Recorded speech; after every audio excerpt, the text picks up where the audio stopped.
Peace. Peace, everyone. Welcome to the Full Notice Podcast. My name is Ramari, and today we have a beautiful guest, a model, an actress, a fitness model, you name it at this point. You know, a great person, personal friend of mine. Yamilet, Hi, thank you for having me. thank you for being here. Thank you. I How are you? appreciate it. Working, always working. I feel great. I really feel blessed, to have these guys here helping me out. You, I feel really happy and I'm good. So thank you for asking. How you Awesome. feeling? Great. Yeah, you look great. Happy to be here. Yeah. today was today was like one of those days where, you know, I told the guys because we initially we like stayed up late last night working and we were just doing stuff and then I wasn't sure. I didn't think we were gonna have a podcast today, but I was hoping for it, and here you are.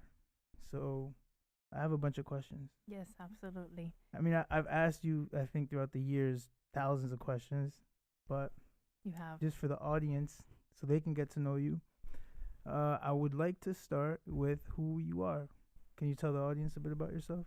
Well, I am first and foremost a woman because I think Oh, that now it's so hard to just say that. yeah, you yeah. know. What is a woman is a good question. Yes. I am a daughter. I'm an aunt. I'm a niece. I'm a big family person. I've done different things over the years.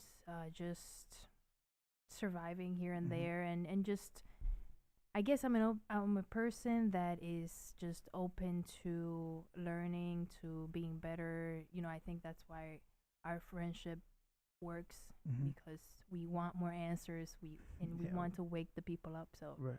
I think that describes me the most, just as someone that is looking to put out there the truth, and not just the truth, but also help people just wake up and become a better version of themselves. In your quest for the truth, right? What has been some of the things that you've found so far that you can say, wow, like I'm glad that I learned this, and I'm gonna be open to sharing this information with other people. What would something like that be? It's tough because there's so much to learn. There's so much that you find out, and in any kind of subject area, but it's hard to just discuss it with people because Mhm. not everyone is open.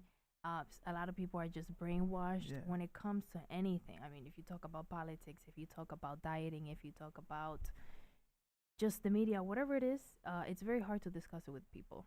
My iPad, por favor. Yeah, appreciate it. So what are some of the things like you mentioned dieting, for example, and obviously there's literally thousands of different um conspiracy theories, Dr. Sabi, and are we supposed to eat meat, not eat meat? Are we supposed to, what time we eat and things like that? So like what are some of the things that you found? Cuz you have beautiful skin, Thank you. you're in shape. I mean, go ahead. And I mean, you literally do a bunch of stuff, so With regards to diet, it's complicated because I think that different things work for different people. mhm. One of the things that I've noticed, and like for about 5, 6 years, I was a vegan, Mhm. and now I eat a little bit of fish here and there. Mhm. Mhm. So I was doing it for so long, and it got to a point where I don't know. I felt like foggy, and I felt like I didn't feel 100%. Right, right. And I started doing my research, and I got a little bit into fish. So I think different things work for different people, but I do think that you have to still become informed and make better decisions because if you look at like even clients that I have, you look at their diets or you look at their lifestyle and it's just not getting them anywhere. It's just getting them sicker, Mhm. out of shape, and it affects everything. It affects their relationships. So, different things work for different people when it comes to diet. But I think that, like you said, with these different things that we have happening, So many Uh, crazy things. So it's many. it's it's very important to become informed.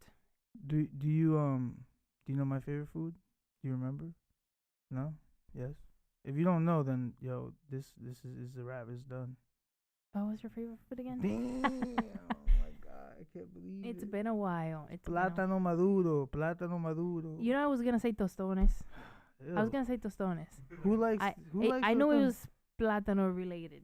Okay, know. well I give you a little credit, but dang, plátano maduro. Listen to everyone in the world, all the people. This is a message, special announcement for all those who don't know. My favorite food in the world. They are for the whites out there that don't know. There are bananas that are a bit bigger than bananas. They're It's called called plantains. plátanos, plantains. All right, not the green ones. You gotta have the yellow ones. They're like the green ones when you just let them chill for like a week or so, to start turning yellow. And that's my favorite food. When you boil them things and then you put then you just mash them up. That's all I need to survive, guys, and that's it. It's not for public service announcement. Will you forever remember this? Yes. Thank you. Lesson learned. Lesson learned. All right, so What's my favorite food? hold on though. Wait, I don't think you've ever told me your favorite food. Do I have a favorite food? I don't think you've ever told me your favorite food. I would have remembered for sure, 100%. It would be rice, beans. You could throw some maduros in there, and some salad. That's a whole meal, though. Exactly. All right. So, all right, but what about All right, I'm gonna be honest. I used to really, really enjoy the pollo guisado, like chicken guisado with that sauce, with some rice and beans, some plátanos. I really don't. I'm not big. Like plátanos are so good that I like to have a special place for them. So I could go without it on any plate. I just want to dedicate time solely to plátanos. They're just that good. I mean, just by themselves, Yeah. Like literally we don't need to add anything, just literally plátanos. That's it. So all right. I'm just disappointed you didn't know that, man. I didn't Likewise. Wow, Likewise. you threw that in there just because you wanted to get at me, but that's fine. I'm gonna survive, kind of maybe. All right, so here's another question: when did you come to the United States, and what was that journey like? Okay, so it's to the United States, to New Jersey. I Mhm. came when I was 9. That journey was, it was something that I waited for a long time because I hadn't lived with my mom for Mhm. about 3 years or so, and to me it was just like I just want to go and live with her. So it didn't matter to me. I didn't know what New Jersey was like. I was coming from the Dominican Republic, so I didn't know what it was like. But all I knew was that my mom was there, and we were gonna be together finally, and I was gonna be able to be with the person that I love the most. So that for me was a blessing to be able to come here. Now the adjusting part was the more difficult part of it. What did you find difficult in like your adjusting? The language. I was really opposed to learning English. I wasn't really interested. It was hard because I always focused on being a good student, and when I came here, it wasn't that easy. Right. You had your regular tasks plus learning a new language plus getting to know everyone, and even just learning to get to school. Yeah. It- Walking like in the area, you have to like adapt quick. Yes. Yeah. Yes. 'Cause So you were it was a 9, lot of yeah. adapting. Yeah, you were I- not. So you did you find it like a big difference? Like what was your first day like in the States? Like I remember my first day, I think I told it before.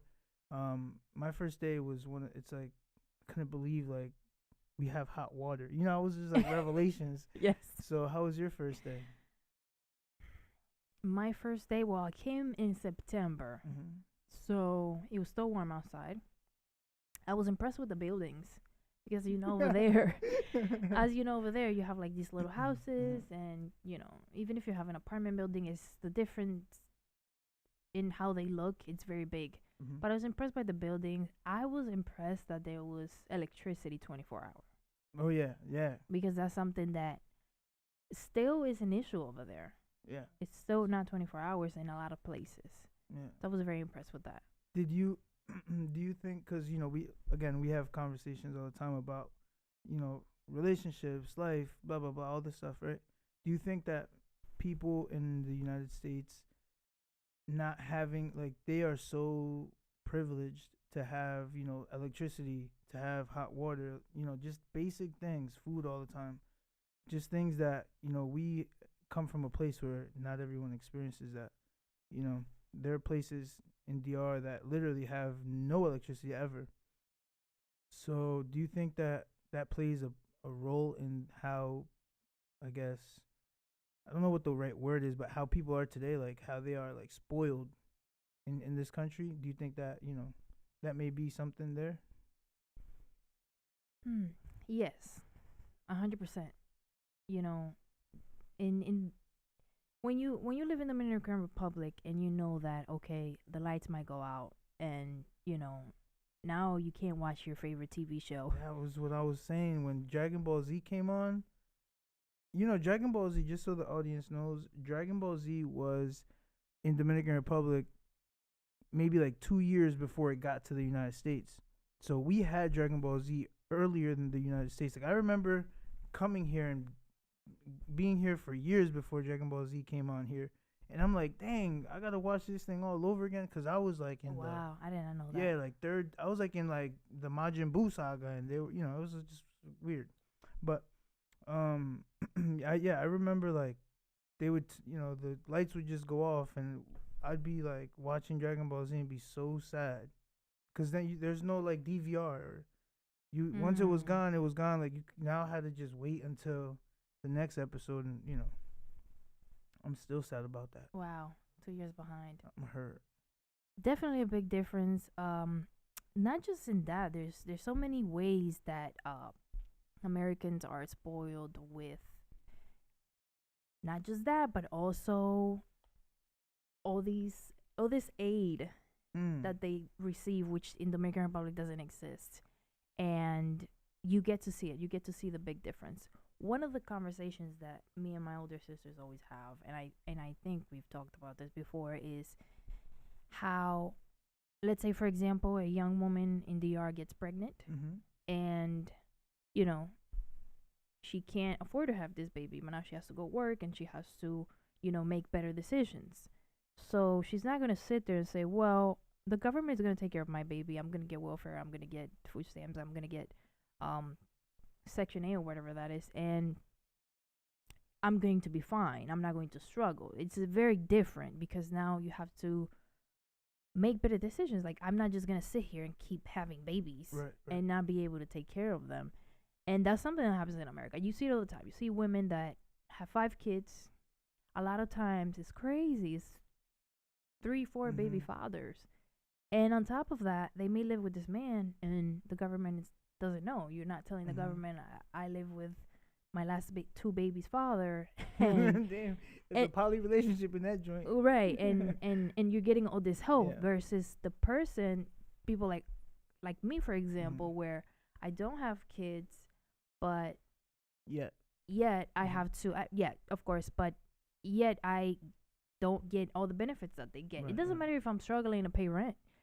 I'm not getting that help because I don't have any dependents. So it's kind of become a business. Yeah, they scheme the government to get, I guess, money for basically having children, Correct. which is crazy. There's actually also a you know, there's a study done that states that, you know, people who live in like the projects and things like that have multiple children, they're likely to end up in the projects as adults also.